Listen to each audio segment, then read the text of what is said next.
Bismillahirrahmanirrahim. Assalamualaikum warahmatullahi wabarakatuh.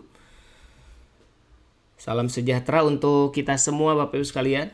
Terima kasih sudah berkenan untuk hadir bersama-sama dengan saya di kelas atau di pertemuan kita Bistalk, Business Talk ya, membahas tentang hal-hal terkait dengan bisnis. Dan pada hari ini bertepatan dengan hari ke-6 di bulan Ramadan, saya ucapkan selamat menjalankan ibadah puasa bagi yang melaksanakan. Dan sambil ngabuburit kita mungkin belajar lebih banyak lagi, baik itu terkait dengan pengelolaan bisnis ataupun mungkin tentang pengelolaan sumber daya manusia. Dan Bapak Ibu, perkenalkan nama saya Rian Martian dari Supersonality Institute, dan ini menjadi sebuah kelas awalan di antara kelas-kelas Bistalk edisi ngabuburit atau edisi bulan Ramadan. Kita sudah menyelenggarakan Bistalk ini sejak 2 tahun yang lalu ya. Terutama kita juga sudah menyelenggarakan 2 edisi dengan nama sebelumnya adalah Ramadan Talk. Kemudian untuk sesi kali ini kita sebut namanya adalah Bistalk edisi Ramadan. Dan alhamdulillah di kelas kita saat ini sudah ada kurang lebih bertambah lagi, ini dari 10 orang sekarang sudah 11 orang, 12 orang, dan mungkin akan terus bertambah. Nah Bapak Ibu sekalian, di kelas perdana ini saya sendirian. Nanti di edisi-edisi berikutnya saya mengundang pembicara tamu untuk hadir berdiskusi bersama-sama kita di Bistalk ini. Dan meskipun sendirian, insya Allah hari ini tema saya adalah terkait dengan 5 langkah membentuk tim juara. Jadi bukan 3 langkah tapi 5 langkah membentuk tim juara. Dan ini saya ambil dari beberapa intisari yang saya ambil dari buku-buku yang saya tulis ya, terutama buku-buku membangun tim, mulai dari HRM 4.0, kemudian The 5.0 Leader, dan terakhir buku The Team. Nah nanti saya akan sedikit bedah isi buku The Team ini, buku yang terakhir saya mungkin di dalam kelas kita hari ini Bapak Ibu sekalian. Oke, Bapak Ibu sekalian, bicara tim kok tidak puas-puasnya dan tidak habis-habisnya ya membahas tim gitu, karena memang tim ini menjadi sesuatu yang unik dan mungkin bisa jadi di tema-tema Bistalk kita ataupun di HRM Talk di edisi-edisi sebelumnya kita sering kali mengupas tentang sebuah tim ini. Dan saya sendiri sebetulnya adalah orang yang lebih dari 15 tahun concern di bidang human resources management atau human capital, dan salah satu isu terbesarnya adalah bagaimana membangun sebuah tim. Dan memang membangun sebuah tim ini mungkin menjadi hal yang paling berat dalam sebuah bisnis. Kenapa saya katakan menjadi hal yang paling berat dalam sebuah bisnis? Karena begini, esensinya bisnis itu sebetulnya adalah membangun sebuah tim, Bapak Ibu sekalian. Jadi bisnis itu mustahil besar jika dijalankan oleh satu orang, pemilik bisnisnya. Jadi mau nggak mau kalau bisnis kita ingin besar ya berarti harus mulai melipat gandakan waktu, melipat gandakan tenaga, melipat gandakan kemampuan berpikir. Nah, melipat gandakan semuanya ini sebetulnya bukan berarti kemudian kita menduplikasi diri kita menjadi 2, menjadi 3, menjadi 10, menjadi 20, menjadi 100 atau jadi 1000 orang. Tetapi dengan cara apa? Dengan cara kita mulai meng-hire orang-orang masuk ke dalam lingkaran bisnis kita. Ya, masuk baik itu sebagai seorang atau jajaran manajer, atau bisa jadi mungkin masuk di posisi-posisi yang sebagai operator atau pelaksana. Nah, apapun itu Bapak Ibu sekalian, esensinya sebetulnya apa yang ada itu hanya tentang bagaimana kita ini membangun sebuah tim, ya, membangun sebuah tim. Dan tadi saya sampaikan mustahil bisnis itu besar jika tidak diimbangi dengan semakin membesarnya sebuah tim. Saya seringkali menyampaikan berulang-ulang di dalam kelas-kelas saya bahwa ketika bisnis itu besar atau naik level, pasti ada fase di mana tim itu akan kita butuhkan. Ya, jangankan di level 2 atau level 3, level 1 pun, ya level 1 itu adalah level kita mencari makan. Mungkin ketika bisnis itu mulai membesar, maka mau tidak mau kita akan melibatkan tim bergabung dalam perusahaan kita. Nah, seringkali, ya ini tantangannya adalah seringkali justru kita itu lupa, ya. Lupa karena kita keburu membutuhkan bantuan orang lain, sehingga kita mencari orang-orang yang mungkin tidak pernah melihat apakah dia kompeten atau tidak. Yang penting dia kelihatannya nganggur, kemudian kita ajak untuk bergabung. Mungkin orang tersebut bisa jadi adalah saudara-saudara kita, tetangga-tetangga kita, atau bahkan mungkin keluarga besar kita, atau bahkan kerabat relasi kita. Nah, hingga ada dalam situasi tiba-tiba mungkin kita tidak sadar bisnis kita semakin besar, kemudian tim kita semakin banyak, dan barulah di situ kita mulai mempertimbangkan apakah tim saya itu cukup efisien atau tidak. Apakah tim saya itu cukup produktif atau tidak. Apakah sejauh ini tim saya itu menunjukkan sebuah kinerja yang bagus atau tidak. Karena tanpa kita sadari sebetulnya justru tim itu di satu sisi harusnya menjadi sebuah solusi. Tapi seringkali kita melihat justru keberadaan tim itu menjadi sebuah masalah baru bagi organisasi kita. Nah, supaya hal ini tidak terjadi, atau kenapa hal ini bisa terjadi, karena dulu pada saat kita mengawali membangun tim, kita tidak mempertimbangkan banyak faktor. Atau bahkan mungkin kita mengawali bisnisnya pun tidak dengan unsur kesengajaan waktu itu. Nah, kemudian atau bahasa lainnya tuh mungkin by accident atau manajemen by accident, MBA. Sehingga karena kita sudah kepalang tanggung punya tim seperti itu, maka akhirnya kita mau melepas dia juga akan kesulitan atau ada rasa nggak enak dan lain sebagainya. Tapi kalau kita tidak dilepas, dia juga akan menjadi dalam tanda kutip benalu dalam organisasi kita. Nah, bagaimana caranya? Ya, sebelum Bapak Ibu sekalian mungkin terlanjur tim kita membesar, alangkah lebih baiknya kalau hari ini kita akan kupas terlebih dahulu bagaimana caranya membantu tim juara. Gitu ya Bapak Ibu sekalian. Oke, Bapak Ibu sekalian, saya sudah menyiapkan sebuah slide ya. Kita coba apakah slide-nya bisa dimunculkan atau tidak. Oke. Iya. Iya. Kira-kira slide-nya terlihat Bapak Ibu ya?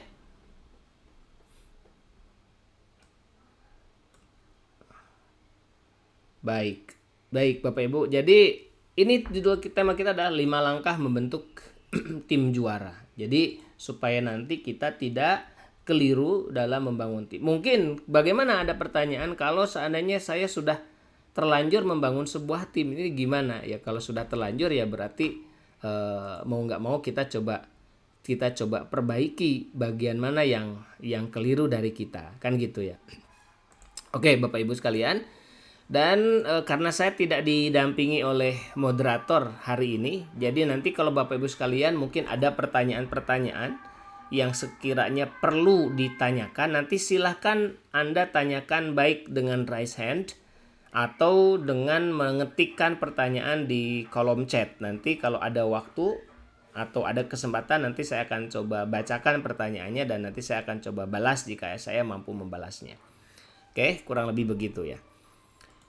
Oke Bapak Ibu, kita akan lanjut ya ke slide kita, 5 langkah membentuk tim juara. Kenapa harus 5 langkah ya? Sebetulnya kebetulan aja gitu. Ini berdasarkan kepada mungkin 5 langkah ini yang paling basic ya. Kalau kita bicara terkait dengan bagaimana membangun tim SDM, ya mungkin Bapak Ibu sekalian bisa secara detailnya membaca buku saya HRM 4.0. Itu insya Allah menjawab pertanyaan kalau kita sudah mulai mensistemasikan tata kelola SDM. Atau kalau Bapak Ibu sekalian ingin memimpin tim yang sudah ada tapi ingin membuat tim itu menjadi kinerjanya unggul, ya mungkin ada di The 5.0 Leaders. Nah, kalau Bapak Ibu sekalian ingin mulai membangun tim itu lebih detail, ya mungkin bisa jadi membacanya buku yang tadi saya yang terakhir, The Team ini buku yang ke-6 saya gitu.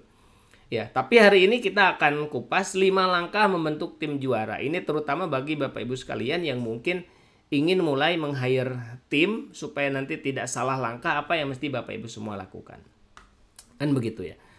Oke, Bapak Ibu sekalian. Ya, saya ingin mengawali dulu dari statementnya Johannes G. Pauli. Ya Bapak Ibu, Johannes G. Pauli ini dia penulis buku judulnya Business is Fun. Ini kebetulan saya juga di meja saya juga tersedia. Nah, ini bukunya. Ini beliau ini seorang mentor, seorang coach dan dia punya gelar World Record Breaker of Guinness World Record. Jadi dia seorang pemecah rekor Guinness Book ya. Tapi ada satu statement yang menarik Bapak Ibu sekalian dari apa yang beliau sampaikan di dalam bukunya. The main role of business owner, ya, tugas utama dari seorang business owner is stop being a Superman. Berhentilah menjadi seorang Superman. And start building a super team. Dan mulailah membangun sebuah tim. Nah ini menarik Bapak Ibu.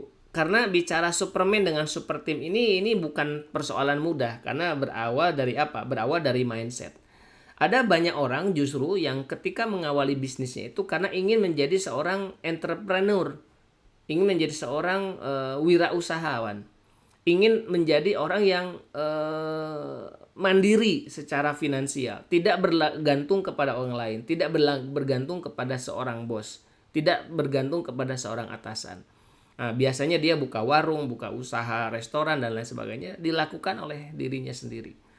Nah kemudian pasti akan merasa berat ketika mindsetnya adalah kita ingin lepas dari orang lain gitu dan ingin mandiri, ingin lebih santai, ingin lebih bebas dan lain sebagainya. Kenapa begitu?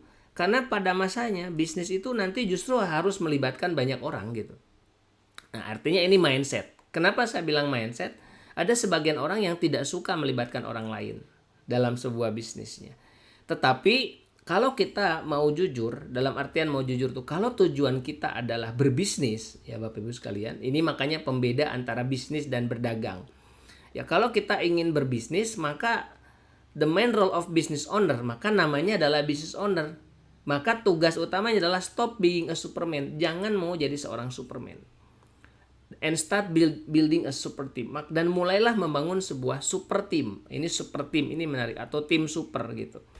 Nah, mungkin biasanya mereka yang pekerja mandiri ini ya, itu biasanya ada perasaan gini, kalau saya nanti hire orang, nanti kalau saya ditipu bagaimana? Kalau saya hire orang, nanti kalau bisnis saya diduplikasi kemudian dia buka warung sendiri bagaimana? Nanti kalau rahasia masakan saya terbongkar bagaimana gitu. Nah gitu, ini menarik Bapak Ibu sekalian. Padahal sebuah bisnis itu tidak hanya tentang masakan, tidak hanya tentang produk. Tetapi bagaimana sebuah sistem yang berjalan di situ, yang menjadikan bahan bakunya menjadi murah, prosesnya menjadi efisien, kemudian produknya itu menjadi murah sehingga di situ ada margin. Dan kemudian ada kegiatan marketing. Marketing itu bukan tentang menjualkan. Ya, menjualkan tuh saya punya produk harganya 10.000 dijual 11.000, marginnya 1.000, bukan itu. Tapi bagaimana pasar itu merespon kita, merespon produk-produk kita atau bisnis kita, meskipun produk itu dikemas dengan price yang tinggi, tetapi value-nya lebih tinggi dari price itu.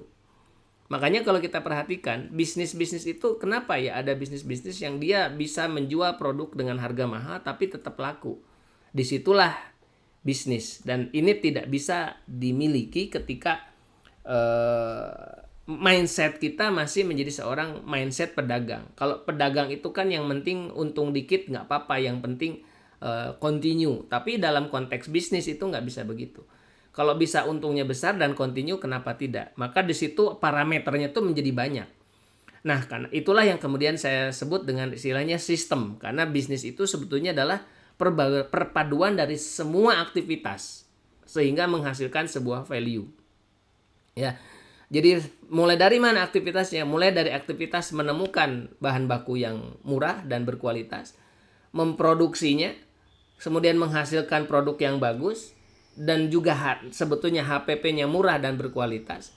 Tetapi kita juga menemukan sebuah pasar yang pasar itu mau menebus dengan price tertentu dari sebuah value yang kita jual. Makanya price dengan value itu beda. Price-nya 5.000 tapi value-nya 10.000 pasti dibeli. Tapi kalau price-nya 10.000 tapi value-nya barangnya itu 5.000 berarti dia nggak laku pasti. Ya, laku itu bukan tentang harga tapi tentang seberapa besar value dari sebuah produk itu. Nah, saya balik lagi ke dalam sebuah sistem.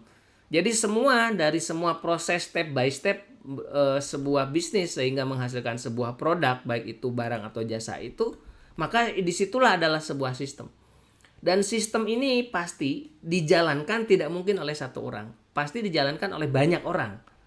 Nah, dijalankan oleh banyak orang dan dijalankan oleh banyak pemimpin. Nah, maka disitulah sebetulnya ketika kita ingin berbicara bisnis, bukan lagi bicara tentang dagang, stop being a superman and start building a super team. Mulailah kita membangun sebuah super team. Artinya dengan kata lain Bapak Ibu sekalian, tim itu menjadi satu-satunya tools yang terpenting dalam sebuah bisnis. Makanya di kelas-kelas HRM saya pernah atau seringkali mengutip apa yang dikatakan oleh Henry Ford. Silakan Anda ambil bisnis saya, tetapi tinggalkan orang-orang saya, maka saya akan bisa membangun kembali bisnis saya itu. Ini menarik nih statementnya Henry Ford begitu. Silakan Anda mengambil bisnis saya, termasuk di situ mungkin uangnya, modalnya, kemudian peralatannya, pabriknya, bahkan bisa jadi mungkin sistemnya. Tapi kata dia apa? Tinggalkan orang-orang saya, maka saya akan bisa kembali membangun bisnis saya kembali. Ini menarik Bapak Ibu sekalian. Nah, di situ Henry Ford 100 tahun yang lalu dia sudah memahami bahwa prinsipnya bisnis itu bukan tentang produknya apa, produksinya bagaimana, atau bukan tentang hanya sebatas rahasia menu, rahasia racikan, atau katakanlah hak paten di situ. Bukan hanya tentang itu penting semua. Tetapi dari semua yang penting itu ada satu hal yang lebih penting, namanya adalah people, orang-orang. Makanya Coach Johannes J. Pauli di dalam bukunya dia menuliskan bahwa kalau kita bicara dua hal yang paling penting dalam bisnis itu bukan market, karena market itu bisa saja dia pergi meninggalkan produk kita, bisnis kita, bukan karena uang, modal, bukan karena peralatan atau teknologi, tapi dua hal yang paling penting adalah brand satu, dan yang kedua adalah people, orang-orang. Nah gitu. Kenapa brand dan people itu menjadi penting kata Coach Johannes J. Pauli? Karena brand itulah yang membuat orang itu, kalau brand, orang sudah sangat sreg dengan brand tertentu, maka setiap produk yang dikeluarkan oleh brand itu orang akan percaya gitu. Misalnya katakanlah Bapak Ibu sekalian mengkonsumsi kosmetik, ya, ibu-ibu terutama. Nah, kemudian kalau kita sudah senang dengan merek itu, ya, sebetulnya aslinya brand, maka apapun yang dikeluarkan oleh brand tersebut, kita akan cenderung untuk membelinya. Berbeda ketika ada sebuah brand baru menawarkan sebuah produk, katakanlah dia punya keunggulan ini itu dan segala macam. Kita tidak mau menjadi orang yang pertama mencoba biasanya. Kan gitu ya.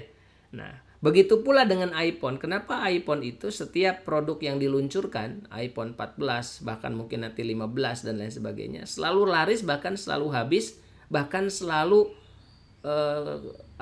orang itu harus ngantri untuk mendapatkan produk tersebut. Ya karena memang mereka sudah sangat percaya dengan brandnya iPhone. Itu berarti satu adalah brand, yang kedua adalah, dan brand itu juga tidak mungkin bisa ada tanpa ada siapa? Ada orang-orang yang kemudian mengelola bisnis itu. Gitu Bapak Ibu sekalian. Maka ini menjadi hal yang penting ya sebelum kita membahas 5 langkah yang tadi saya sampaikan. The main role of business owner is to stop being a superman. Berhentilah menjadi seorang superman and start building a super team. Mulailah membangun super team. Berarti dengan kata lain, super team ini tidak hanya menciptakan para follower sebetulnya, tapi kita menciptakan orang-orang tangguh yang mereka itu Bapak Ibu sekalian tidak hanya tidak hanya sebatas bekerja untuk kita, tapi mereka punya dedikasi yang luar biasa. Ini yang kita sebut sebagai super team. Gitu ya Bapak Ibu sekalian. Oke, kita lanjutkan. Nah, super team ini kalau ada orang menyebutkan tim, together everyone achieve more. Ya. Ketika bersama-sama, everyone achieve more. Setiap orang tuh dia bisa mendapatkan sesuatu yang lebih. Nah, ini menarik. Together, everyone achieve more. Ketika kita lakukan bersama-sama, setiap orang tuh akan mendapatkan lebih. Ini Bapak Ibu sekalian, kalau kita memahami esensi dari sebuah tim ini luar biasa ya. Kalau misalnya kita bicara tentang sholat lah gitu. Kalau teman-teman muslim mungkin ya. Sholat itu kan sebaik-baik sholat bagi laki-laki adalah berjamaah. Berjamaah. Ternyata konsep jamaah itu juga sebetulnya kalau kita bisa ambil hikmahnya dalam sebuah tim itu menarik. Gitu. Kalau satu orang melakukan sholat dengan benar, dia dapat pahala 1. Tapi ketika 2 orang bersatu, dia bukan dapat 2, tapi 27. Nah ini menarik, 27 itu berarti kan pelipat gandaan yang luar biasa. Achieve more. Jadi bukan hanya 2 dibagi masing-masing 1, tapi jadi 27 gitu. Nah ini menarik, jadi konsep ini sebetulnya terjadi ya. Makanya kalau saya ada sebuah pelatihan itu saya biasanya simulasi mengajak peserta untuk mengangkat satu orang sendirian ketika hanya menggunakan 1 jari telunjuk, kira-kira bisa nggak? Pasti setiap orang tuh bilang wah berat gitu. Nah kemudian saya ajak, kalau 4 orang bagaimana? Itu dia bilang, mereka rata-rata bilang, oh ya tetap masih berat coach. 1 orang beratnya 60-80 kilo rata-rata, kemudian diangkat oleh 4 orang dan hanya menggunakan 1 jari telunjuk. Tapi ternyata Bapak Ibu ketika dipraktekkan, ternyata mampu tuh 4 orang itu gitu. Karena apa? Karena bebannya yang 80 kilo itu tidak dibagi 4 menjadi 20 kiloan. Karena 20 kilo bagi 1 telunjuk itu berat. Tapi uniknya 4 orang itu merasakan menjadi sangat ringan sekali. Nah ini prinsip itulah yang kemudian seharusnya ya, dalam sebuah bisnis, ketika bisnis itu dikerjakan oleh tim yang lebih besar, katakanlah 10 orang, berarti kekuatannya Bapak Ibu sekalian tidak 10 kali lipat sebetulnya.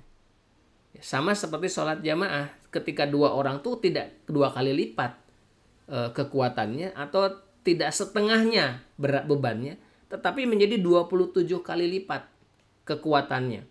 Nah ini menarik ya. Saya ambil contoh sholat karena mungkin itu yang dekat dengan dunia saya sehari-hari. Nah, satu hal lagi Bapak Ibu sekalian, yang lain, kenapa kita butuh yang namanya tim? Setidaknya ada 3 alasan. Ya, baik itu dari sudut pandang agama, maaf kalau misalnya katakanlah Bapak Ibu sekalian tidak seakidah atau seagama dengan saya, tapi ini boleh dijadikan, atau bahkan mungkin di agama Bapak Ibu sekalian juga diungkap. Jadi bisnis itu Bapak Ibu mirip dengan olahraga tim ya. Jadi seseorang yang hebat itu tidak akan pernah bisa mengalahkan sekumpulan orang yang bekerja sama meskipun dia tidak hebat. Ya, kalau sekarang misalnya kita katakanlah masih mengenal yang namanya Messi atau Ronaldo ya. Meskipun dia mungkin sudah tidak di liga utama dunia, tapi saya kira nama-nama mereka masih cukup kita kenal dan menjadi legenda lah bagi para pecinta sepak bola. Satu orang Ronaldo atau satu orang Messi itu dia pasti akan kesulitan menghadapi lawan 11 orang yang dia mungkin tidak mahir sepak bola. Meskipun 11 orang itu tidak mahir sepak bola, menghadapi satu orang Messi atau Ronaldo, tetap mereka berdua itu akan kesulitan Bapak Ibu sekalian. Ya, kenapa begitu? Ya tadi, seorang hebat, sehebat-hebatnya kita business owner atau satu orang, tidak akan pernah bisa mengalahkan sekumpulan orang yang bekerja sama. Nah, makanya di situ kemudian bisnis itu idealnya adalah membangun sebuah tim. Ya, seburuk-buruknya tim itu akan lebih baik dibandingkan kita yang hebat sendirian. Bahasanya gitulah. Jadi kalau kita punya 10 orang yang biasa saja, tetap bisa mengalahkan satu orang yang luar biasa hebat sebetulnya. Bahkan kekuatannya akan sangat luar biasa. Gitu ya. Itu. Jadi inilah rahasia dari sebuah tim itu Bapak Ibu sekalian. Ya, makanya kemarin saya sampaikan di kelas kami tentang Operation Mastery kalau tidak salah. Bapak Ibu sekalian, tentang sistemasi bisnis. Sistemasi bisnis itu ada yang namanya autopilot, itu ada dua. Ada fake autopilot, ada true autopilot. Fake autopilot itu bagaimana? Fake autopilot itu adalah ketika kita punya satu orang hebat yang mungkin bukan kita, tapi saya punya orang lain yang kita tunjuk dan dia bisa mengelola bisnis saya. Nah, ini sebetulnya bukan autopilot, tapi ini fake autopilot karena kita mengandalkan hanya satu orang atau segelintir orang untuk mengelola bisnis kita. Dan ini sangat beresiko Bapak Ibu sekalian. Tapi kalau true autopilot adalah dia punya tim, ya, punya tim dan punya sistem yang mengelola tim itu. Sehingga meskipun ketika satu orang agak bermasalah masih bisa di backup oleh tim yang lain. Gitu. Dan sepak bola juga begitu, seorang penyerang sehebat apapun penyerang kalau dia tidak disupport oleh pemain tengah dan pemain belakang, ya dia mungkin kesulitan untuk mendapatkan bola yang indah untuk diciptakan gol. Sebaliknya gawang dia akan kebobolan terus karena pemain tengah dan pemain belakangnya tidak bisa mengamankan area bertahannya dia. Kan begitu. Ya, area bertahan itu kalau dalam bisnis mungkin siapa? Ya, bagaimana dia menjaga supaya cash flow-nya tetap aman. Kalau penyerangnya kan tim marketingnya bagaimana dia sangat ekspansi pasarnya bagus. Kalau operasional bagaimana tim tengahnya, bagaimana dia memproduksi bola, baik itu bola untuk menyerang atau bertahan. Itu kan tim produksi namanya. Nah, itu. Jadi butuh orang-orang, butuh tim yang mereka bekerja sama dan tidak hanya mengandalkan satu atau dua orang hebat. Gitu ya. Stop being a superman and start being building a super team. Kurang lebih begitu. Jadi ini alasan kenapa kita ini perlu membangun sebuah tim Bapak Ibu sekalian. Oke, kita lanjutkan. Alasan yang ketiga Bapak Ibu. Tadi alasan yang pertama adalah saya ambil dari contoh sholat ya. Kemudian yang kedua, alasan dari bagaimana sebuah permainan sepak bola. Alasan yang ketiga, dari sebuah buku yang saya baca Bapak Ibu. Judulnya adalah The Cash Flow Quadrant. Itu bukunya Robert T. Kiyosaki. Saya baca berulang-ulang, seingat kayak saya mungkin lebih dari 8 kali saya membaca buku itu. Terutama buku The Rich Dad Poor Dad ya. Ini dulu waktu awal-awal saya sekolah. Di dalam buku The Cash Flow Quadrant itu Robert T. Kiyosaki dia menyebutkan bahwa ketika kita ingin, ketika kita ingin bergeser dari seorang self-employee atau pekerja mandiri dan bergeser menjadi seorang business owner atau kuadran kanan kata Robert T. Kiyosaki, maka ini tidak hanya tentang apa yang dilakukan, tetapi tentang apa yang dipikirkan. Nah, kata dia, sebuah bisnis hebat itu, kalau kita ingin menjadi seorang business owner yang bagus, maka bisnis itu kekuatannya bukan ada di produknya, Bapak Ibu. Ini penting semua ya, yang ada di tengah itu. Produknya bagus, yes. Dia punya legalitasnya juga, ya. Ada sistem yang bagus, ya. Komunikasi termasuk kemampuan marketingnya juga bagus. Dan cash flow, ada keuangan. Ini semuanya penting Bapak Ibu sekalian. Tetapi produk, legal, sistem, marketing, dan keuangan ini dia tidak akan cukup kuat ya, bila mana tidak ditopang oleh 3 hal penting Bapak Ibu. Apa itu 3 hal penting itu? Pertama adalah satu kesamaan misi. Mereka punya tujuan yang sama nggak? Orang-orangnya itu jangan-jangan nggak punya tujuan gitu. Produknya bagus, secara legal itu mungkin kalau kita bicara produk sudah ada PIRT-nya, sudah ada halalnya, sudah ada BP POM dan lain sebagainya. Ya, badan hukum perusahaan juga sudah ada misalnya. Sistem itu berarti kita sudah ada standar dan SOP-nya misalnya. Komunikasi marketing kita udah bagus, cash flow kita berarti keuangan kita sudah kuat dan lain sebagainya. Semuanya ini itu tidak akan membuat bisnis kita besar. Kalau satu kita tidak punya tujuan. Nah, kemudian yang kedua, kalau kita tidak punya kepemimpinan, leadership ya, kepemimpinan. Karena pemimpin inilah yang mengarahkan semua anggota tim ke dalam sebuah misi, tujuan itu. Mengarahkan semua resources yang ada di tengah yang ungu-ungu ini untuk sampai kepada sebuah tujuan. Dan seorang leader ini juga kata Robert T. Kiyosaki itu tidak akan berkutik bila mana dia di situ hanya menjadi pemain sendirian ya, atau menjadi seorang pemain tunggal tanpa ada sebuah bantuan tim di dalam organisasi itu. Nah, Bapak Ibu sekalian, jadi dari situ berarti apa yang bisa kita simpulkan? Tim ini Bapak Ibu, kalau bisnis kita mau besar, mutlak kita butuh tim. Ya, mutlak butuh tim. Nah, tim yang seperti apa dan bagaimana cara membangun timnya, ini yang mungkin akan kita bahas pada kesempatan kita kali ini. Oke, saya cek di chat juga sebelum ada tanya jawab ya, nggak masalah, kita akan lanjutkan. Oke, Bapak Ibu sekalian. Jadi ada 5 langkah membangun tim juara. Ini 5 langkah ini disclaimer dulu Bapak Ibu. Bagaimana kita menemukan person-person yang tepat ya pada saat awal kita membangun sebuah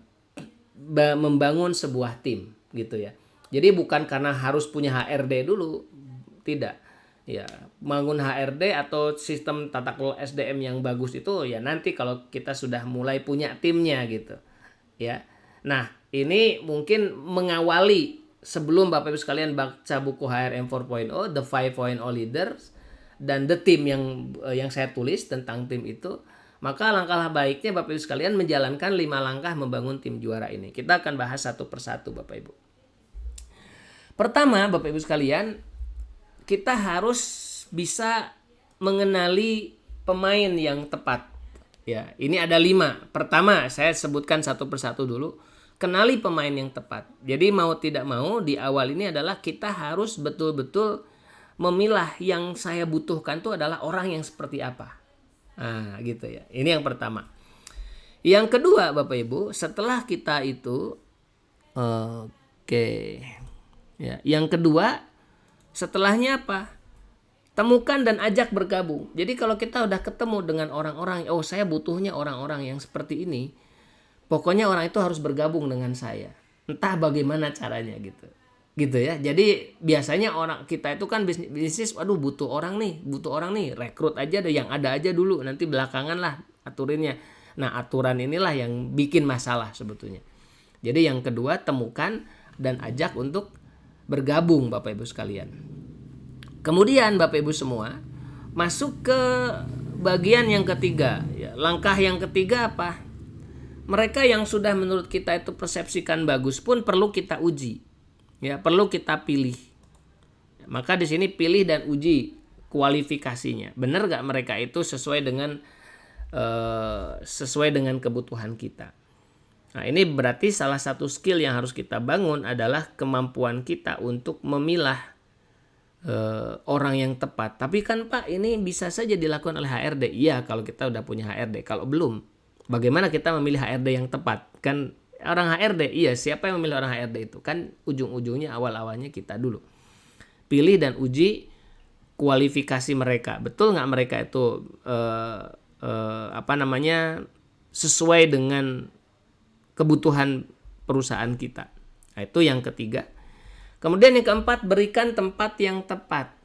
Artinya apa? Kalau kita udah melihat, oh ini orang-orang ini udah tepat, sudah kualifikasinya udah bagus, maka tahapan berikutnya adalah dia harus, orang tepat itu harus berada di posisi yang tepat. Right man on the right place, bahasanya begitu. Ya, jadi jangan sampai, kadang-kadang gini Bapak Ibu, kita punya orang tuh bagus-bagus. Sering kali saya ketemu dengan klien-klien pendampingan saya. Ada orang-orang yang dia sebetulnya hebat. Ya, tetapi ownernya dia tidak punya kemampuan membaca kemampuan hebatnya ini dan salah posisi Bapak Ibu. Nah, sehingga apa yang terjadi? Yang terjadi adalah dia tidak bisa menunjukkan kehebatannya dia. Karena dia tidak bisa menunjukkan kehebatannya dia, maka hasil kerjanya menjadi buruk dan kemudian dicap buruk dan akhirnya malah dipecat gitu. Nah, saya kadang-kadang sayang dengan orang seperti itu, ya. Dan akhirnya beberapa ya biasanya saya referensikan ke klien yang lain. Ini ada orang bagus tapi ownernya ini nggak melihat potensinya ini kalau mau dipakai. Nah, ini biasanya di rumah dia yang kedua itu justru kalau dia bisa mengelola dengan baik itu bisa dimunculkan gitu. Nah, ini padahal itu orang mahal Bapak Ibu sekalian. Nah, ini yang keempat. Kemudian yang terakhir, gali potensi terbaik. Kalau dia sudah di posisi yang tepat itu jangan kemudian kita berpuas diri menganggap sudah dia udah pas di situ. Nah, ini harus dioptimalkan. Ya, harus dilatih, harus digembleng, harus di coaching, harus diberikan pelatihan-pelatihan, harus ditantang dengan pengalaman-pengalaman yang lebih berat. Nah, sehingga dengan demikian maka dia bisa muncul potensinya. Nah, inilah 5 langkah membangun tim juara Bapak Ibu, terutama bagi Bapak Ibu sekalian yang mungkin baru mengawali membangun sebuah tim. Tetapi ini tidak hanya untuk seorang yang atau Anda yang baru memulai sebuah tim ya. Saya pun tetap masih melakukan fase-fase ini. Nah, terutama bagi teman-teman sekalian yang mungkin saat ini mumpung belum memulai sebuah tim. Kalau sudah bagaimana ya, tetap jalannya juga Bapak Ibu sekalian harus merestrukturisasi tim kita dan lain sebagainya. Cuman memang lebih sulit dibandingkan ketika mereka yang mengawali dari awal.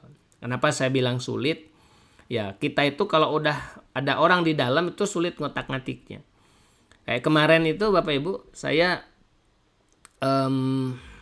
dicurhati ya jam seginian ya oleh salah satu kawan saya. Dia diceritakan saya salah ngerekrut orang gitu. Saya kira ini orang bagus ya, karena saya butuh tim untuk manage bisnis saya. Saya punya kesibukan di luar, tapi bisnisnya dia sudah terlanjur besar gitu. Nah, ternyata orang yang direkrut itu dia tidak punya kompetensi. Kemampuan literasinya bagus, pandai ngomong, banyak berargumen dan lain sebagainya. Tetapi di dataran eksekusi itu banyak kesalahan-kesalahan, terutama dampak finansialnya. Nah, yang dia rekrut adalah teman dekatnya dia. Itu juga kesalahan yang kedua. Ya, jadi teman dekatnya dia dan teman dekatnya dia pun dia mereferensikan teman-teman yang lain untuk bergabung. Pendek kata sebetulnya bisnisnya dia itu bocor banyak banget gitu. Nah, kemudian apa yang mesti saya lakukan? Nah, dari situlah kemudian saya pikir ya inilah akibat dari kita dari awalnya itu kita butuh orang, tapi kita tidak secara spesifik butuh orang yang seperti apa. Langkah pertamanya keliru Bapak Ibu sekalian. Oke, saya lanjut ya Bapak Ibu sekalian. Kita akan coba bahas satu persatu. Mudah-mudahan waktunya cukup ya.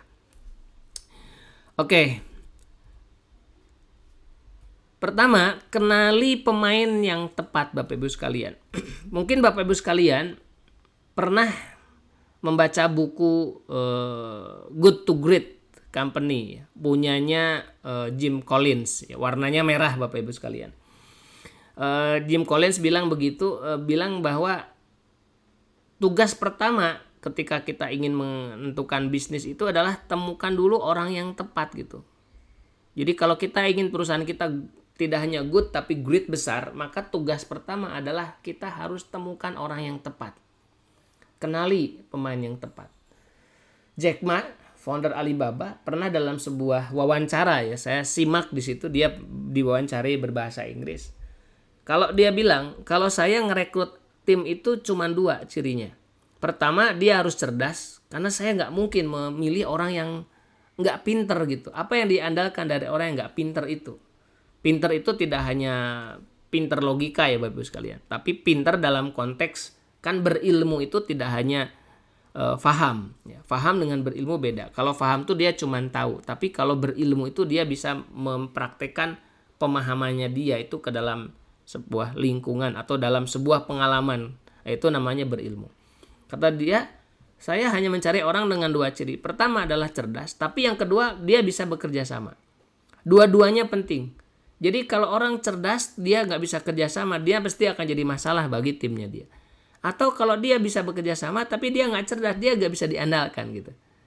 Nah, jadi kata Jack Ma, kalau saya di Alibaba, timnya Alibaba itu 2 aja syaratnya, cerdas dan bisa bekerja sama. Artinya cerdas itu apa? Dia punya kompetensi, punya skill yang itu kepake dibutuhkan oleh perusahaan, tapi di satu sisi dia juga harus bisa bekerja sama.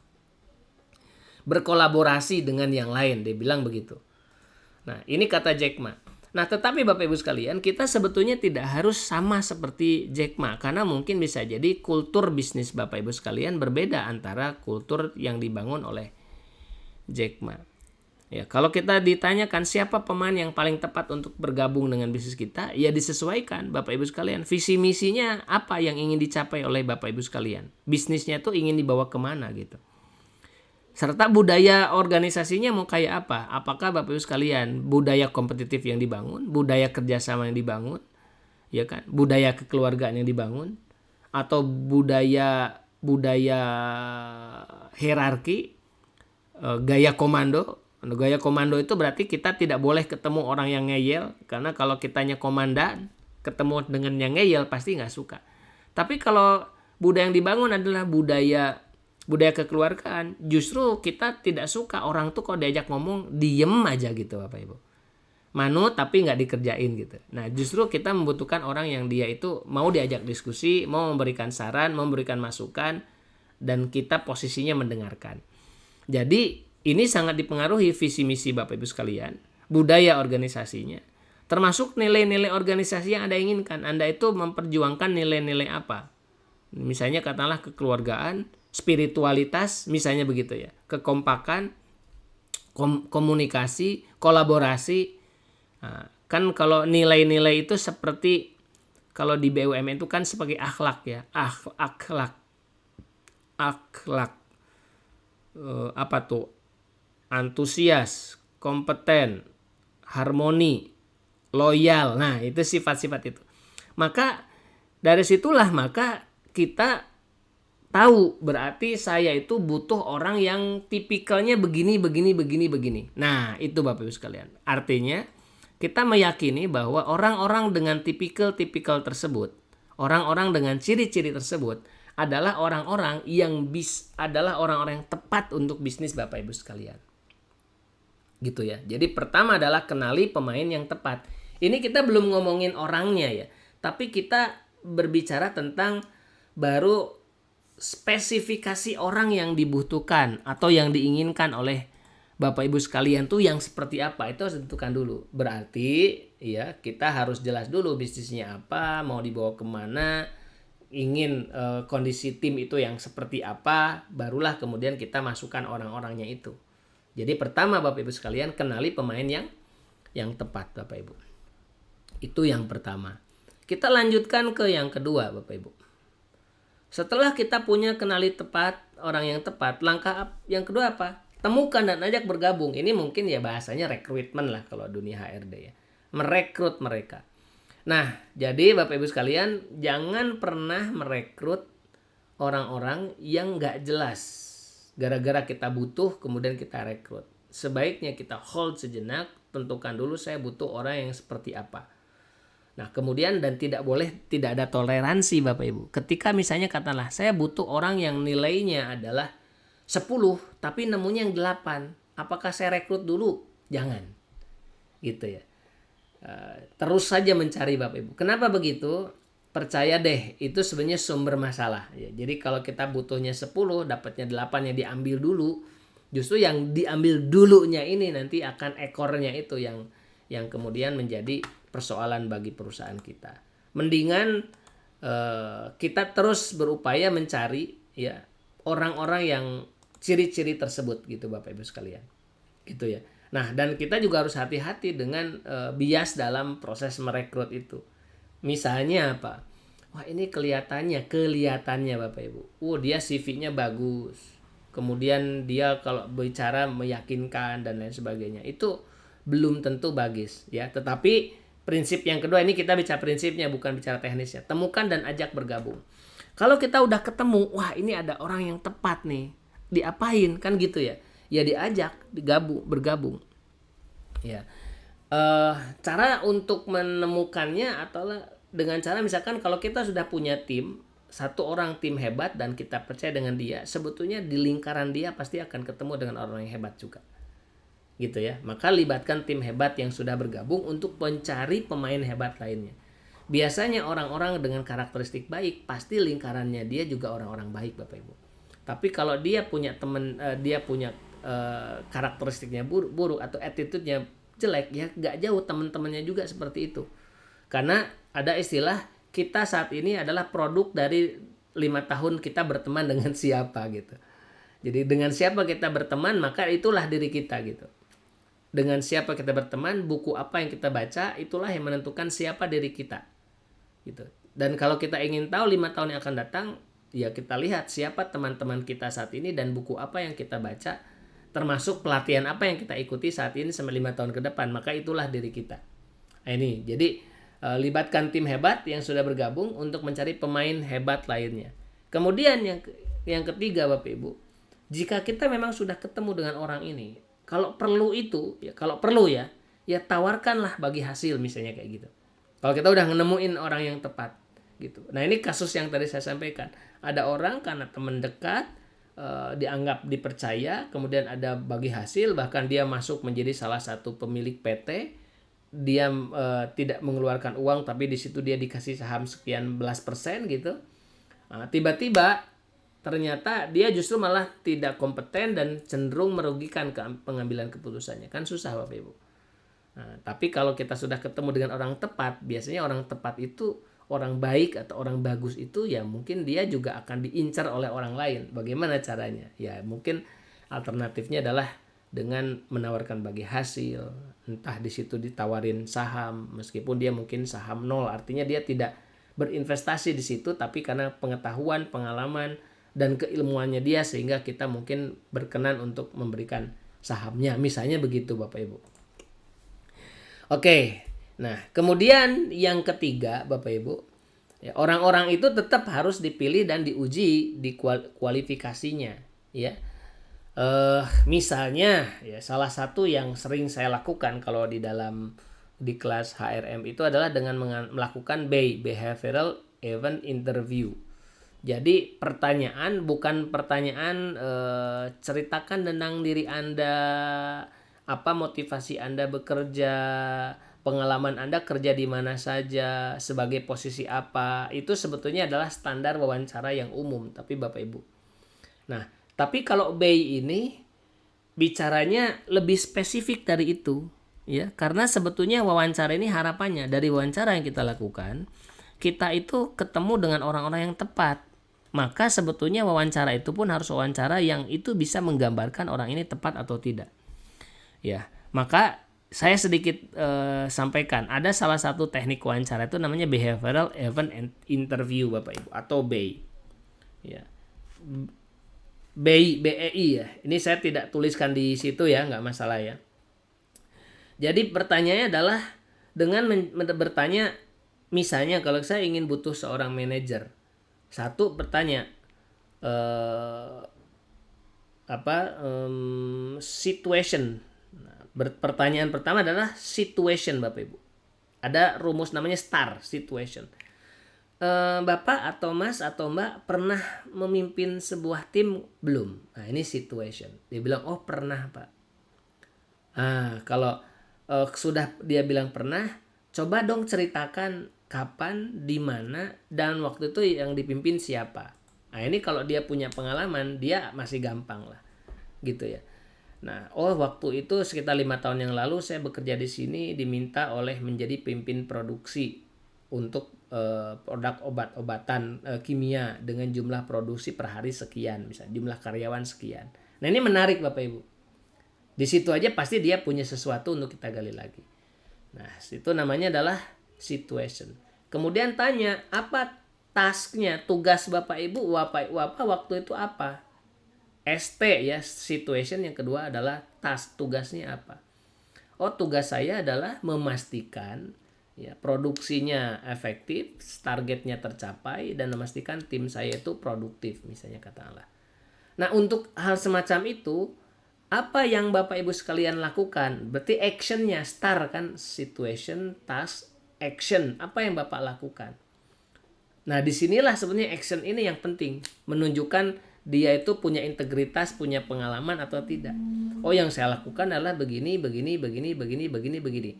Nah, setelah jelas, nanti realisasinya apa? Apa resultnya? R ya, result, hasilnya bagaimana? Apa perubahan yang Bapak ciptakan dengan melakukan semua kegiatan tersebut? Begini. Nah, di situ sebetulnya kita harusnya bisa yakin. Nah, itu wawancara untuk menguji pengalaman namanya Bapak Ibu sekalian. Oke, kecuali misalnya pekerjaannya hanya pekerjaan yang simple ya. Pekerjaan yang simple pun menurut saya tetap harus dinilai, mungkin dari kompetensi tidak ada. Tapi apakah dia punya attitude yang bagus tidak gitu. Sikap karakteristiknya bagus enggak? Karena kan kita ingin juga mereka itu langgeng di perusahaan kita, mereka bisa berlama-lama bekerja di perusahaan kita. Maka bisa dengan cara minta untuk memperagakan, Atau kalau kita lihat apakah attitude dia bagus atau tidak, tantang untuk menghadapi situasi sulit. Bisa nggak bekerjanya misalnya full sering menghadapi overtime misalnya, harus normal 7 jam, kadang-kadang harus 10 jam itu dan rutin. Ini diuji aja gitu. Kalau kita bilang kelamar, aduh ya itu kan melanggar peraturan Pak, aduh kita baru mengawali aja sudah begitu. Tapi bilang siap Pak, saya udah biasa dengan semacam itu. Bukan berarti harus dilakukan ya, tetapi artinya dia itu siap dengan situasi sulit. Siap nggak digaji selama 3 bulan kalau hasilnya tidak bagus, siap nggak diberhentikan, siap nggak begini, pokoknya dihadapkan buat tantangan-tantangan. Nah dari situ harusnya kita yakin Bapak Ibu, mantap atau tidak ya. Tetapi tetap di situ kan kita butuh fase kualifikasi, ada masa training dan lain sebagainya. Yang ketiga ya, kalau sudah ketemu, wah barulah kemudian tempatkan di tempat yang tepat Bapak Ibu sekalian ya. Makanya di sini memang kita harus punya skill ya, banyak skill. Sayang sekali karena waktunya pendek, mungkin saya tidak terlalu mengajarkan skill-skillnya. Bapak Ibu sekalian bisa membaca buku-buku yang kami tulis atau mengikuti kelas-kelas yang durasinya lebih panjang Bapak Ibu sekalian.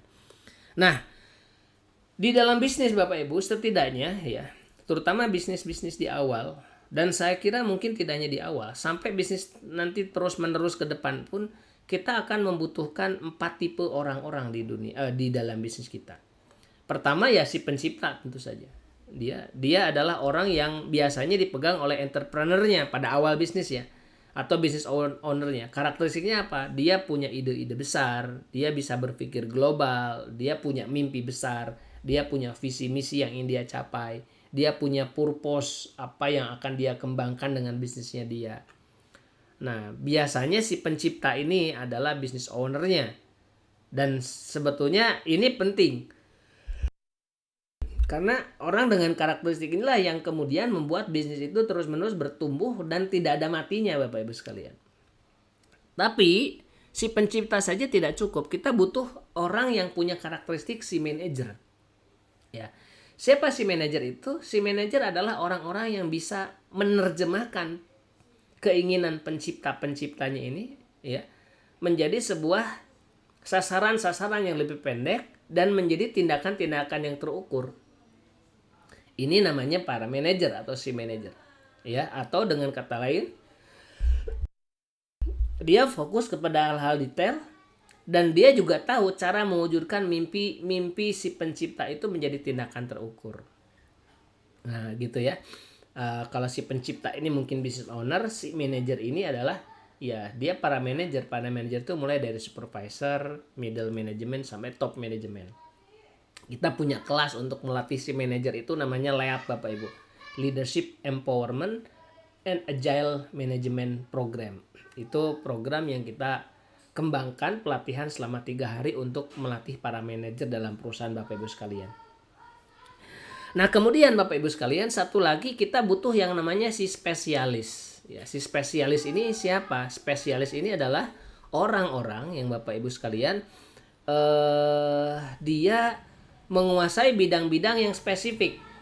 Ya, dia profesional gitu ya. Misalkan karena dia orang IT, dia orang desainer kreatif, dia seorang content creator, video editor. Pokoknya di sini jadi si spesialis ini bukan hanya staff Bapak Ibu. Kan kita bilang itu dia advisor aja, staff aja.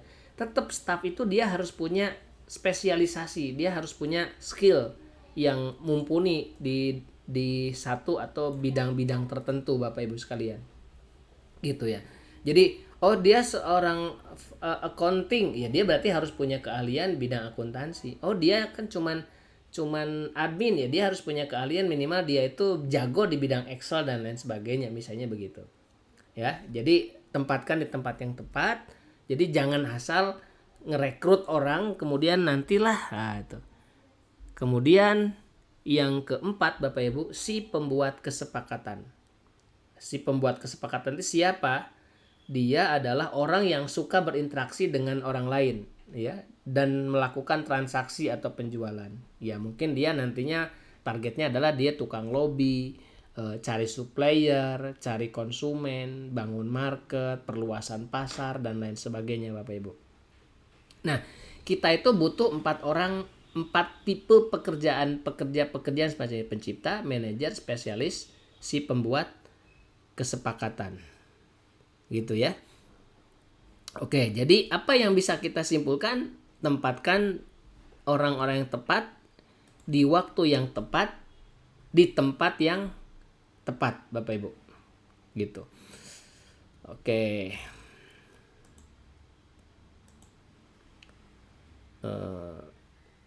Saya lanjutkan satu slide lagi. Ups, malah geser.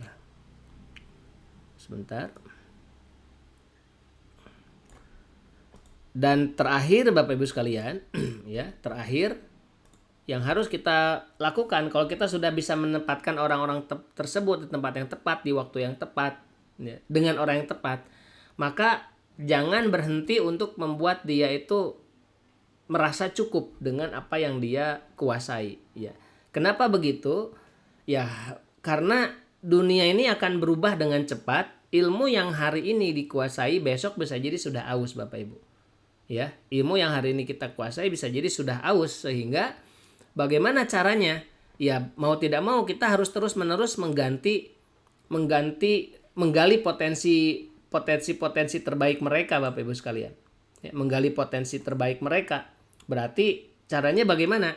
Ya, caranya adalah tentu saja Bapak Ibu sekalian, kita harus bisa membangun kultur, ya. Membangun kultur apa? Kultur pemenang, kultur pembelajar, kultur-kultur dan lain sebagainya. Kemudian berikan pelatihan-pelatihan dan pendampingan secara rutin dan berkala. Kemudian pimpin dengan prinsip 5.0 leader. Saya kira mungkin Bapak Ibu sekalian sudah pernah baca buku saya, atau kalau tidak Bapak Ibu sekalian boleh nanti lihat YouTube kami membahas tentang 5.0 leader ini, ya. 5 prinsip memimpin di era digital, from planning to inspiring, gitu ya. Menginspirasi, memotivasi, mengcoaching, mendampingi, sampai kepada memberdayakan. Nah, tujuannya adalah supaya mereka itu menjadi orang-orang yang otonomus. Apa otonomus itu? Mereka yang bergerak bukan karena perintah atasan, tapi bergerak atas sebuah kesadaran dia akan peran fungsi dia di dalam organisasi itu. Nah, itu intinya seperti itu. Nah, Bapak Ibu sekalian, saya kira itu ya pas 4:59 Bapak Ibu. Silakan kalau Bapak Ibu sekalian ada yang ingin bertanya, mungkin bisa disampaikan langsung. Pak Ade, Pak Azmi, atau Pak Ade dulu, silakan Pak Ade. Selamat sore Pak Ade, selamat sore. Selamat menjalankan ibadah puasa. Siap. Boleh.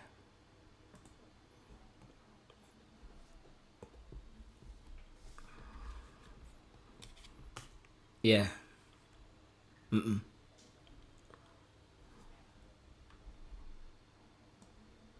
Iya.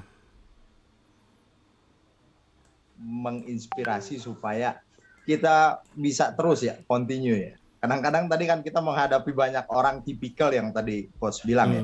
Iya. Ada A, B, C, D, F, G ya. Tapi kan kita harus mentalnya baja tuh. Ada kan belum sebaja Coach nih. Nah, bagaimana nggak kebalik ini eksistensi tadi ya, mental. Demikian Coach. Ya, sebetulnya begini Pak, manusia itu diasah dengan manusia Pak Ade. Setuju ya? Manusia Setuju, diasah Coach. dengan manusia, dan manusia itu juga ditumpulkan oleh manusia Pak Ade. Jadi sederhananya sebetulnya tinggal kita itu lingkungannya siapa gitu. Makanya tadi saya sampaikan manusia saat ini siapa kita adalah produk dari dengan siapa kita berteman dan informasi apa yang selalu kita konsumsi setiap hari, baik itu dari buku, dari seminar, dari tontonan dan lain sebagainya. Begitu Pak Ade. Nah, maka bagaimana cara kita supaya bisa terus-menerus berada dalam situasi yang selalu prima, termotivasi, ya berarti kita butuh mastermind, bahasa saya begitu. Mastermind itu adalah teman ngobrol, teman main, teman diskusi yang itu bisa membawa kita menjadi lebih positif, Pak Ade. Ya. Oh. Nah, baik itu buku, kalau Pak Ade tuh temennya banyak itu, saya aja digabungin grup banyak banget itu. Gitu kan. Itu pastilah kita lihat lingkungannya positif semua itu. Siap, Gitu. Coach. Paling enggak begitu, Pak Ade. Jangan bosen ya, Coach. Jadi temen dicurhatin ya. Enggak. Ini lagi ada di majelis ngopi mana ini? Biasa, Coach. Ini kantor jadi rumah juga. Ya begitulah. Mudah-mudahan terjawab ini Pak Ade pertanyaannya. Terjawab, Coach. Ya, Terima kasih, Coach. Lingkungan yang tepat dan referensi yang tepat. Oke, selanjutnya setelah Pak Ade, silakan Mas Azmi Fatur Rahman. Silakan Mas Azmi Fatur Rahman. Ya, terima kasih Coach Rian kesempatannya. Saya pecinta buku Coach Rian. Masya Allah. Luar biasa ini. Ini berarti udah lengkap nih ya. Buku merah udah punya belum? Buku merah? OTW belum. Alhamdulillah. Ya. Terima kasih Coach Rian kesempatannya. Mungkin agak sedikit keluar dari konteks ya. Tapi ini boleh. buku tim. Saya itu sedang membersamai rekan-rekan mahasiswa di NGO yang bergerak di bidang pendidikan dan sosial gitu. Nah, yang mana rekan-rekan saya itu adalah mahasiswa dari berbagai semester gitu, semester 3, semester 5, semester 6, semester 8. Gitu. Di mana ini kalau boleh tahu? Jogja. Oh, dia deket lah. Ya. Nah, ada kesulitan saya di mana mereka itu dalam koordinasinya karena memang mungkin masih minim pengalaman dan lain sebagainya. Nah, saya itu ingin menerapkan network organization gitu.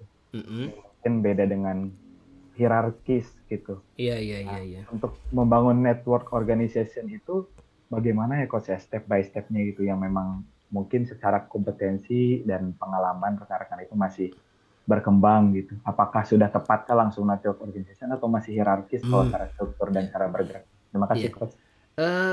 Tapi mereka networkingnya offline ya, bukan remote working ya, bukan ya? Iya, offline dan ada online-nya juga. Oke, karena beda-beda artinya kampus, ada yang UGM, UI. Tapi masih sekitaran Jogja aja kan? Betul. Oke. Sebetulnya begini, kalau dekat itu sebetulnya struktur organisasi yang flat organization atau sama rata itu sebetulnya bagus. Jadi jangan sementara ini kayaknya harus pakai hierarchy organization gitu. Saya kira justru malah kalau nanti sudah tanggung hierarki dibuat flat organization malah nggak jadi tuh. Karena sudah terbangun budaya dulu. Jadi kalau kita mau mulai ya mulai dari sekarang sudah flat organization. Tetapi sebetulnya itu terjawab di buku The 5.0 Leader ya. Jadi pemimpin itu lebih banyak mendengarkan daripada menyampaikan. Artinya kita itu harus mau menurunkan ego. Mungkin saya adalah orang yang dibesarkan dengan pendekatan hierarkis. Jadi hierarkis itu misalnya ya mungkin hampir banyak orang lah ya, misalnya dalam kehidupan itu saya selalu di nomor sekian kan, nanti orang tua dulu baru anak-anak gitu. Itu kan budaya hierarkis tuh, kayak semacam itu. Nah, sehingga berpengaruh juga kepada cara saya dalam memimpin organisasi. Artinya ego saya sangat kuat. Tetapi balik lagi saya mikir gini, kalau saya selalu mengontrol setiap gerak-gerik orang lain, tim saya, termasuk apalagi yang lebih parah kalau saya sampai melakukan micromanaging. Micromanaging itu terlalu ngurusi hal-hal yang detail, maka bisa dipastikan sebetulnya kreativitas dari tim saya itu akan hilang gitu. Tetapi di sisi yang lain, ketika saya menjauh terlalu jauh, sehingga saya dalam tanda kutip nggak mengurusi tim saya, itu juga berbahaya.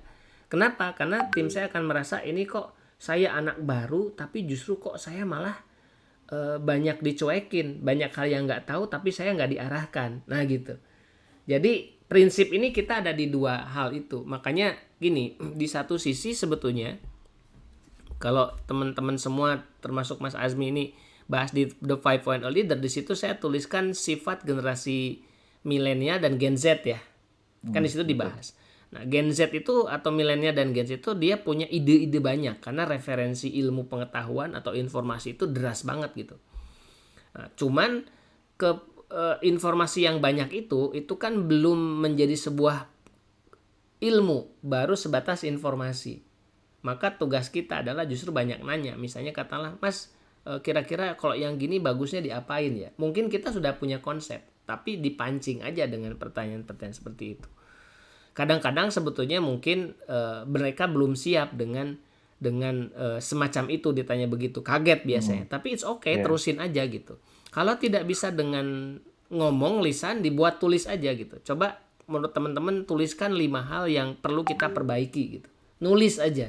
Itu pasti dia akan bisa nulis. Kalau ngomong belum tentu mau. Nah gitu. Dituliskan, kemudian coba dibacain poin-poinnya aja gitu. Oh, poinnya gini. Itu sebetulnya lama-kelamaan itu akan terbangun habits, kita percaya sama dia merasa dipercayai, dan dia akan melakukan hal yang sama besok. Gitu kurang lebih Mas Azmi. Jadi sebetulnya, tapi ini balik lagi, proses ini kan tidak mudah. Artinya harus ada sebuah pembiasaan, di satu sisi kita harus sadar, harus sabar juga. Betul. Kadang mentalnya juga deh. Ya, gitu. Itu sebetulnya mereka itu mudah diarahkan dibandingkan dengan generasi-generasi sebelumnya. Gitu. Saya sendiri merasakan ketika saya meng-hire anak usia Gen Z, itu mereka 1 bulan itu sudah bisa menguasai satu bidang ilmu yang kalau saya sendiri belajar belum tentu 1 tahun saya bisa kuasai. Sebetulnya gitu. Asal kita kasih kesempatan mereka untuk bertumbuh. Tadi poin yang kelima tuh. Ya, poin yang kelima apa? Poin yang kelima itu tentang gali potensi maksimal mereka. Makanya kalau saya ngerekrut tim anak mahasiswa ada beberapa. Saya kasih training dulu dia hal yang umum. 1 bulan itu dia pelajari semua pekerjaan di dalam perusahaan saya.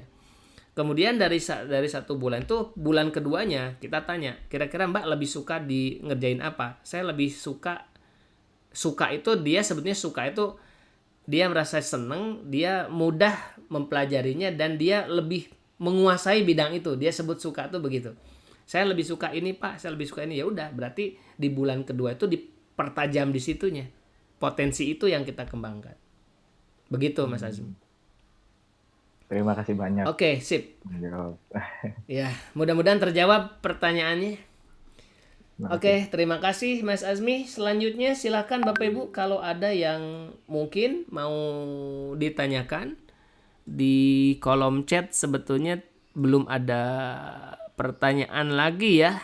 Ya, Bapak Ibu, ini adalah kelas kita perdana, dan insya Allah nanti kita akan masuk di setiap hari Selasa, hari Kamis, hari Sabtu ya, setiap jam 4 sampai jam 5 sore ya, mungkin maksimal banget setengah 6. Kita akan ada kelas dengan materi yang berbeda, dengan narasumber yang berbeda tentu saja, dan tentu saja harapannya adalah dengan pengetahuan dan keterampilan baru. Jadi silakan Bapak Ibu sekalian kembali bisa menyimak di kelas-kelas kita di Bistalk edisi Ramadan berikutnya hari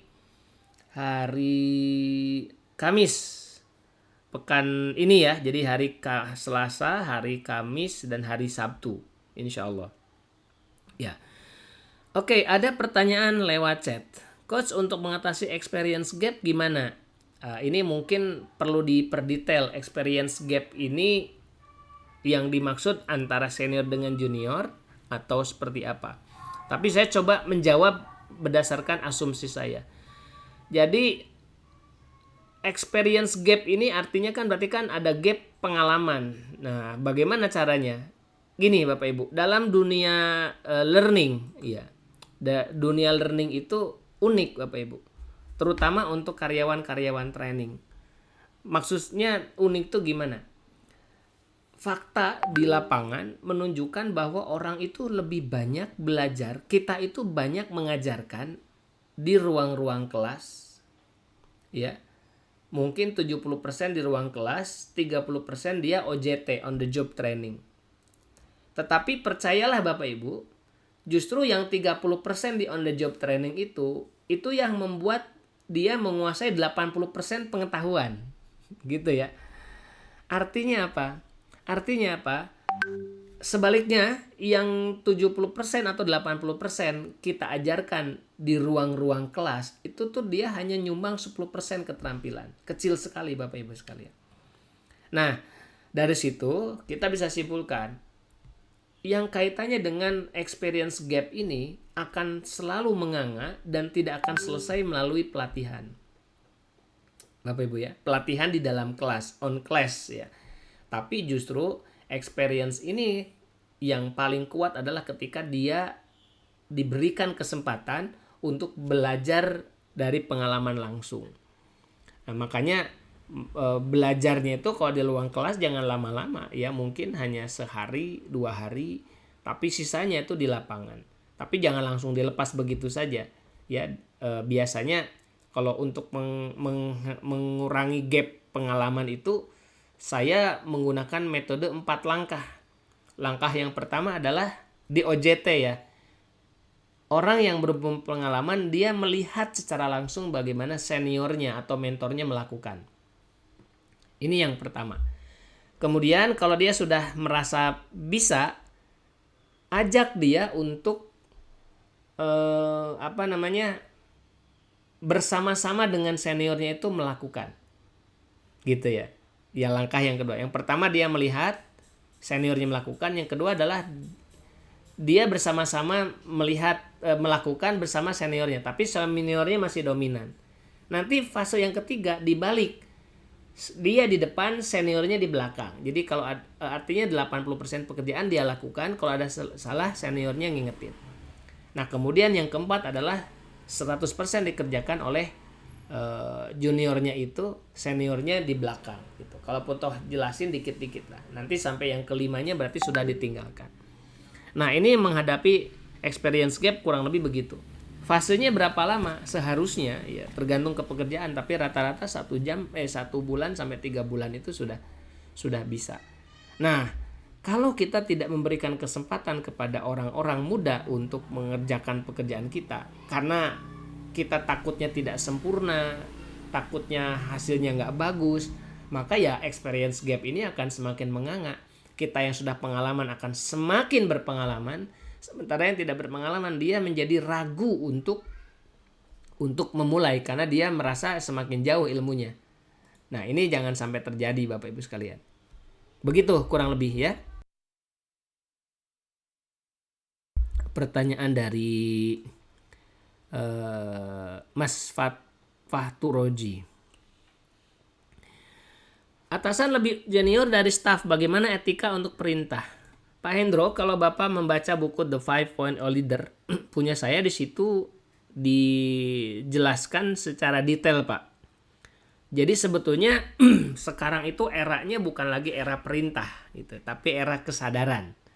Nah, tapi detailnya bagaimana ini kalau dijelaskan nggak cukup waktunya. Jadi junior itu nggak suka diperintah dan otomatis dia nggak suka memerintah, Pak.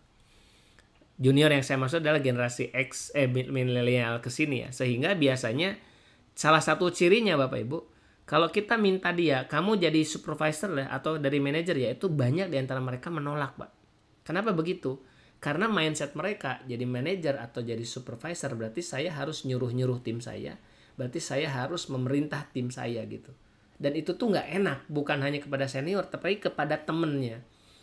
Ya, terutama milenial itu kan hidupnya adalah kolaboratif gitu. Milenial nih, kalau zilenial, Gen Z lain lagi, Pak. Gitu. Nah, kolaboratif ini sehingga kalau diajak nyuruh tuh sulit. Nah, bagaimana caranya? Berarti budayanya itu tidak budaya perintah tapi budaya kolaboratif. Nah, bentuknya juga bukan menyuruh tapi menyarankan atau bertanya kira-kira baiknya bagaimana ya, misalnya contoh begitu. Saya punya keinginan harusnya dikerjakan ini, tapi kita bisa dengan mengawalnya dengan bertanya, ini kira-kira bagusnya bagaimana ya gitu. Oke, ini salah satu contohnya. Tapi kalau Bapak Pak Hendro mungkin ingin lebih detail, bisa membaca buku itu, Pak. Bagaimana, apa strategi terbaik untuk meningkatkan kompetensi anggota tim? Bapak Ibu, ada 2. Ada yang namanya kompetensi, ada yang namanya kinerja atau performance, itu beda. Nah, kalau yang dimaksud adalah kompetensi, training, Pak. Training itu berarti tadi termasuk di dalamnya adalah training on class sama training on the job. Itu meningkatkan kompetensi.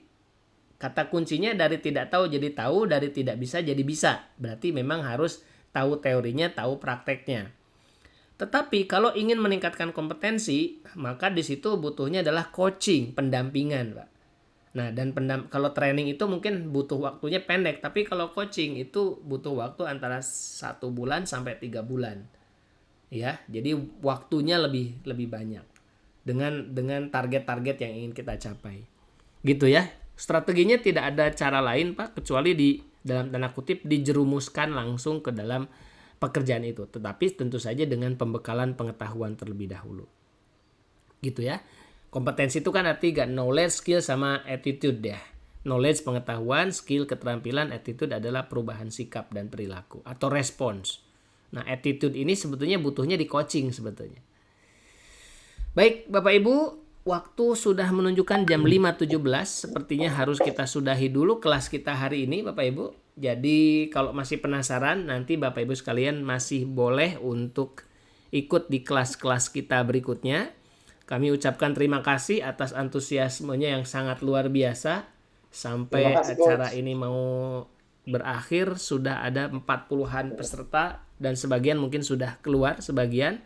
Saya ucapkan terima kasih, sampai ketemu di Bistok Ramadan edisi berikutnya hari Kamis tanggal 30 Maret 2023. Sampai ketemu Bapak Ibu, terima kasih. Assalamualaikum warahmatullahi wabarakatuh. Assalamualaikum warahmatullahi wabarakatuh. Terima kasih.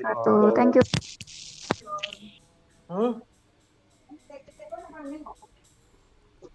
Oh.